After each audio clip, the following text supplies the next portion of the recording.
X ray technician की जो भर्ती हुई थी, एक अर्पित का नाम है, उस पर 6 अतिरिक्त जगह अलग अलग जिलों में लोग नौकरी कर रहे हैं, उनकी सैलरी निकल रही है। 2016 में 403 पद पे भर्ती हुई थी, अलग अलग नाम से, मतलब एक ही नाम से अलग अलग जिले में काम करने वाली, ये 2016 में निकले। 2008 का तो गजब का ही तमाशा हुआ। 79 की जगह जो मानव संपदा पोर्टल पर डाटा है वो करीब 140 लोगों का है। 140 में ज्यादातर अभी भी तनख्वाह ले रहे हैं। अगर हम वित्तीय नुकसान की बात करें, कितने का आपको वित्तीय नुकसान है, कितने का प्रशासनिक नुकसान है? एक एक्सरे टेक्नीशियन को करीब 50,000 रुपए पर मंथ सैलरी मिलती है। रजिस्ट्रेशन नहीं है तो इसका मतलब एक्सरे टेक्नीशियन की डिग्री उनकी गलत है। अब वो इंटरमीडिएट तक पढ़े थे कि 5वीं पास थे। एक्सरे टेक्नीशियन की एक्सरे रिपोर्ट पर डॉक्टर इलाज शुरू पहले क्लिनिकली देखता है, फिर कहता है कि एक्सरे करा ले। इलाज ही किसी न किसी रूप में प्रभावित हुआ। सबसे बड़ा दुर्भाग्य तो ये है। 45 करोड़ रुपए का नुकसान। इसकी वसूली कैसे होगी? ये तो आपकी हमारी जेब से चलेगा। नियुक्ति पत्र वितरण समारोह में क्लियर कट कहा कि सभी को जेल भेजा जाएगा। पूरे प्रकरण में किसी न किसी रूप में पूरा स्वास्थ्य महकमा इन्वॉल्व है, इसलिए उस मामले को दबा दिया। 10 साल से इतना बड़ा फर्जीवाड़ा हुआ और स्वास्थ्य विभाग शांति बनाए हुए तमाशा देखता रहा। अपना पता दिया था आगरा का, लेकिन वो निकला एटा का। तो इस रैकेट का सरगना किसी न किसी रूप में कानपुर रीजन का ही माना जा रहा है। नमस्कार, अमर उजाला उत्तर प्रदेश की न्यूज रूम चर्चा में एक बार फिर आपका स्वागत है। मैं हूं उत्कर्ष चतुर्वेदी और फ्रेम में दिखाई दे रहे हैं मेरे साथ मेरे वरिष्ठ सहयोगी चंद्रभान यादव जी। चंद्रभान जी ने बीते एक हफ्ते में लगातार उत्तर प्रदेश में और खासतौर पर अमर उजाला के पाठकों ने पढ़ा भी होगा कि अपनी एक्सक्लूसिव खबर से किस तरीके से स्वास्थ्य विभाग में चल रहे फर्जीवाड़े का भांडाफोड़ किया है। भर्तियों में जो गड़बड़ियां थी, चंद्रभान जी, एक एक करके हम आते हैं। और स्वास्थ्य एक ऐसा विषय होता है जो किसी भी व्यक्ति से, आम जनता से सीधा जुड़ा है। यहाँ पर गलत भर्तियां हुई, आम जनता उसको कैसे भुगतेगी, वो सब सवालों से पहले मैं जानना चाहता हूँ कि मामला क्या है, अगर आसान शब्दों में अपने दर्शकों के लिए रखें तो। नमस्कार उत्कर्ष जी, मैं बताना चाहूंगा कि एक्सरे टेक्नीशियन की जो भर्ती हुई थी, एक्चुअल में जो फर्जीवाड़ा पकड़ा गया है वो 2 सत्र का पकड़ा गया है। एक पहली जो भर्ती हुई थी इधर फिलहाल में 2016 में, दूसरी भर्ती इसके पहले बड़ी भर्ती थी 2008 में। तो पहले मैं 2016 की कहानी बताता हूँ। एक्चुअल में हुआ ये कि 2016 में 403 पद पे भर्ती हुई थी। 403 पद में जब हमने मिलान किया, जो मानव संपदा पोर्टल है, मतलब सरकारी विभाग का वो पोर्टल जिस पर एक एक एम्प्लाई का पूरा डिटेल रखा जाता है, जब हमने P22 को उसको कहते हैं कि पोर्टल पर जो एम्प्लाई का पर्सनल डाटा रखा जाता है, उसकी संपत्तियां, तो हमने 403 का जो रिजल्ट घोषित किया था, चूंकि 2016 में आयोग से भर्ती हुई थी, तो उस रिजल्ट को हमने लिया और P2 से जब मिलान किया पर्सनल डिटेल एम्प्लाई से, तो एक्सरे टेक्नीशियन में ये देखने को मिला कि अर्पित नाम से एक अर्पित का नाम है, उस पर 6 अतिरिक्त जगह अलग अलग जिलों में लोग नौकरी कर रहे हैं, उनकी सैलरी निकल रही है। तो पहली खबर हम लोगों ने वो ब्रेक की कि एक अर्पित के नाम पर 6 अतिरिक्त लोग कर रहे हैं। एक व्यक्ति 6 जिलों में काम कर रहा है। जो कुल 7 लोग। और इसी तरह 2-3 और भी नाम आए। बाद में जब हम लोगों ने उसको चेक किया, अन्य नामों की तलाश की, तो अलग अलग नाम से, मतलब एक ही नाम से अलग अलग जिले में काम करने वाले, ये 2016 में निकले जी। उसके पहले की भर्ती 2008 में हुई थी। 2008 का तो गजब का ही तमाशा हुआ। 2008 में ये था कि तब आयोग नहीं बना था। उस समय स्वास्थ्य महानिदेशालय अपने स्तर पर भर्ती करता था, इंटरव्यू लेता था और जो सेलेक्ट होते थे उनकी सूची जारी करता था। 2008 की जब हमने सूची निकलवाई और सूची का मिलान किया गया, उस पर अध्ययन किया गया, तो ये देखा गया कि 79 की जगह जो मानव संपदा पोर्टल पर डाटा है वो करीब 140 लोगों का है। भर्ती होनी थी 79 और 140 भर्ती हो गए और वो 140 में ज्यादातर अभी भी तनख्वाह ले रहे हैं। ये है पूरा मामला।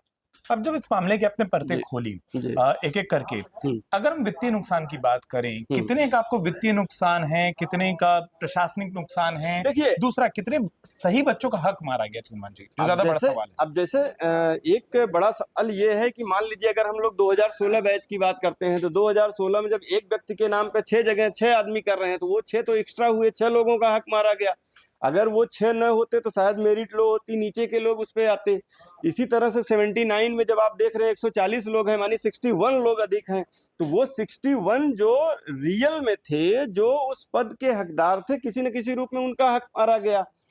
और दूसरा मजेदार बात यह है, जो पब्लिक का नुकसान हुआ, ये तो सरकारी राजस्व का तो नुकसान हुआ ही कि एक एक्सरे टेक्नीशियन को करीब 50,000 रुपए पर मंथ सैलरी मिलती है।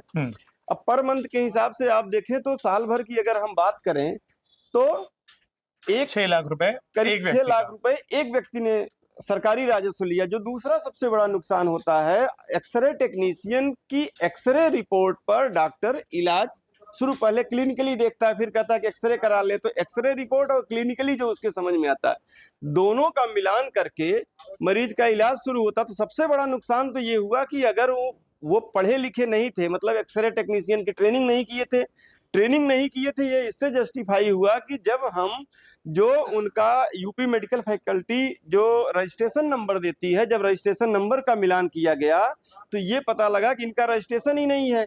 रजिस्ट्रेशन नहीं है तो इसका मतलब एक्सरे टेक्नीशियन की डिग्री उनकी गलत है। अब वो इंटरमीडिएट तक पढ़े थे कि 5वीं पास थे, ये भी एक बड़ा सवाल है। कहते हैं कि झोला छाप होते हैं, हम यहाँ झोला छाप टेक्नीशियन है जो बैठ गए जी। तो उनकी पूरी रिपोर्ट से जिसका भी उन्होंने एक्सरे किया, डायग्नोसिस रिपोर्ट बनाई, तो पूरा इलाज ही किसी न किसी रूप में प्रभावित हुआ। सबसे बड़ा दुर्भाग्य तो ये है। अब जो आप 61 पद बता रहे थे, सामान्य गणित ये कहता है 6 लाख रुपए एक व्यक्ति, और 6 को 6 से हम कर लें 36, 3 करोड़ 66 लाख रुपए एक साल का। 2008 से अगर हम शुरू करें, 2025 में हम बैठे हैं, अप्रॉक्स 10 साल आप ले लें। हाँ, उससे भी हम ज्यादा हो गए तो 30 करोड़ 30 करोड़ 10 साल के, और आधे उसमें जोड़ ली, करीब 45 करोड़ रुपए का नुकसान। इसकी वसूली कैसे होगी? ये तो आपकी हमारी जेब से चलेगा। एक्चुअल में यही सबसे बड़ा सवाल है कि उत्कर्ष जी, मैं बताऊं कि ये सारा डेटा कलेक्ट करके, चूंकि सारी तथ्यात्मक चीजें हैं और अमर उजाला के पास, मैं पूरे दावे के साथ कहता हूं कि सारे तथ्य हैं। अगर विभाग ने, अभी जांच प्रक्रिया शुरू हुई है, इसको मुख्यमंत्री जी ने संज्ञान लिया, डिप्टी सीएम ने संज्ञान लिया, और जब पहली खबर ब्रेक हुई थी तो मुख्यमंत्री जी ने एक नियुक्ति पत्र वितरण समारोह में क्लियर कट कहा कि सभी को जेल भेजा जाएगा। और नो डाउट कि मुख्यमंत्री जी के सख्त रवैये का ही नतीजा रहा कि उन्होंने जो सख्त रुख अपनाया कि विभाग ने जांच शुरू करा दी है। क्योंकि हमने अभी जब फॉलोअप किया, पड़ताल की, तो पता लगा कि कुछ जिलों में 1-2 केस पहले आए थे, लेकिन क्योंकि इस पूरे प्रकरण में किसी न किसी रूप में पूरा स्वास्थ्य महकमा इन्वॉल्व है, इसलिए उस मामले को दबा दिया गया। लेकिन जब मुख्यमंत्री जी ने सख्ती की है तो जांच शुरू हुई है। पुलिस में 6 लोगों के खिलाफ FIR भी दर्ज करा दी गई है, विभाग की टीम भी जांच कर रही।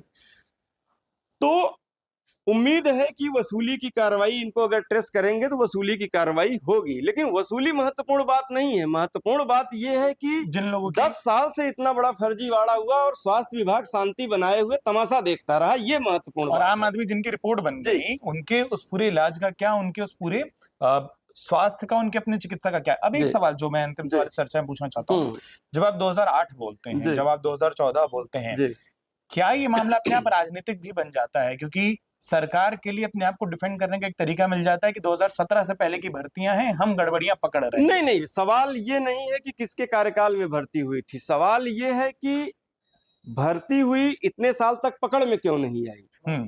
सबसे महत्वपूर्ण बात ये, देखिए, ये पूरा जो हमने अभी तक का अध्ययन किया, ये अमर उजाला ने करीब पूरा 3 महीने इस पर हम लोगों ने काम किया, क्योंकि 403 लोगों का P2 निकालना था। 403 लोगों के डाटा का मिलान किया गया 2016 बैच में। उसके बाद 2008 बैच के एक व्यक्ति का डेटा का मिलान किया गया है, जो 61 लोग हैं, उनके भी डेटा हमारे पास हैं। उसमें जब पूरा देखा गया तो 2008 की जो पहली भर्ती हुई थी, 2008 में जो अभी तक मानव संपदा पोर्टल पर जो आंकड़ा है, अब ये तो विभाग जांच करके स्पष्ट करे कि कैसे गलत हुआ, लेकिन जो हमारे पास डेटा है उसमें 16 लोग अकेले 19 लोग अकेले फर्रुखाबाद के निवासी दिखाए गए हैं, उसमें 16 लोग कन्नौज के निवासी दिखाए गए हैं। इसी तरह जो कानपुर रीजन है, कानपुर रीजन के आसपास के ज्यादातर हैं, जो 61 है। इसका मतलब 2000 जब हम 16 के बैच में जो फर्जीवाड़ा हुआ है, जब उसका पहला मिलान किया गया, जो फर्रुखाबाद में व्यक्ति पकड़ा गया, वो अपना पता दिया था आगरा का, लेकिन वो निकला एटा का, तो निश्चित तौर पर इस रैकेट का सरगना किसी न किसी रूप में कानपुर रीजन का ही माना जा रहा है। अब उसको धरपकड़ करनी है, ये बड़ा सवाल है। चलिए, चंद्रभान जी ने जो पूरी एक्सक्लूसिव रिपोर्ट लाई, किस तरीके से वो पूरे फर्जीवाड़े को उन्होंने ढूंढा, खोजा, आपके सामने लाया और कैसे ये आपके हित को प्रभावित कर रहा है, इस पर हमने बात की। आगे भी खूब फॉलोअप हैं, जैसा चंद्रभान जी बता रहे हैं कि ढेर सारे कागज हैं, वो तैयार हैं। इस पूरी चर्चा के बारे में आपको अपनी राय क्या लगी है वो हमें कमेंट बॉक्स में लिखकर बताना मत भूलिएगा। और साथ में आपके जिले में अगर इस तरीके के फर्जीवाड़े के मामले हैं, स्वास्थ्य महकमे का क्या हाल है, वो भी हमें कमेंट बॉक्स में लिखकर जरूर बताएं। चंद्रभान जी, इसके तमाम फॉलोअप्स के लिए, इस स्टोरी के हम आपके साथ जुड़ते रहेंगे। आपने अपना वक्त दिया और तमाम दर्शकों ने अपना वक्त दिया, उसके लिए आप सभी का बहुत बहुत शुक्रिया। अमर उजाला उत्तर प्रदेश को सब्सक्राइब करना बिल्कुल ना भूलें। बहुत बहुत धन्यवाद। अगर आप ये वीडियो YouTube पर देख रहे हैं तो हमारे चैनल को सब्सक्राइब करें और बेल आइकन को दबाना ना भूलें। अगर आप Facebook पर ये वीडियो देख रहे हैं तो हमारे पेज को लाइक करें।